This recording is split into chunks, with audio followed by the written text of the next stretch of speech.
Hello అండి. Welcome to our YouTube channel blockbuster cinema 'వైటీ'. 'రోంత్' ఈ సినిమా మలయాళంలో రిలీజ్ అయ్యి 4 లాంగ్వేజ్‌లోకి డబ్ అయింది. ఇది ఒక ఇన్వెస్టిగేటివ్ క్రైమ్ థ్రిల్లర్. ఒక 24 గంటల్లో జరిగే కథ. కథ విషయానికి వస్తే ఇద్దరు పోలీసులు వారి నైట్ పెట్రోలింగ్‌లో జరిగే ఇన్సిడెంట్స్‌ని థ్రిల్లింగ్‌గా చాలా బాగా చూపించారు.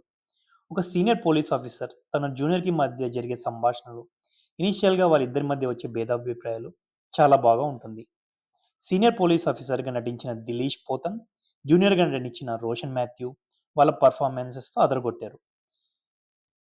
ఒక పోలీస్ పెట్రోలింగ్ యూనిట్ ఒక రాత్రి ఎంత కష్టపడుతుందో, ఎలాంటి సిట్యుయేషన్స్ ఫేస్ చేస్తారో అన్నీ చాలా బాగా చూపించారు. ఈ సినిమా డైరెక్టర్ 'షాహీ కబీర్'. మలయాళంలో సూపర్ హిట్ అయిన 'నాయట్' సినిమాకి స్క్రీన్ రైటర్. ఆ సినిమాకి గాను తనకి నేషనల్ అవార్డ్ కూడా వచ్చింది. ఇది డైరెక్టర్ సెకండ్ ఫిల్మ్. ఇది జియో హాట్‌స్టార్‌లో జూలై 22న రిలీజ్ అయింది. మంచి కంటెంట్ ఉన్న క్రైమ్ థ్రిల్లర్. తప్పకుండా చూడండి. ఇంకొక రివ్యూతో మళ్ళీ కలుద్దాం. Like, share and subscribe to our channel. Thank you.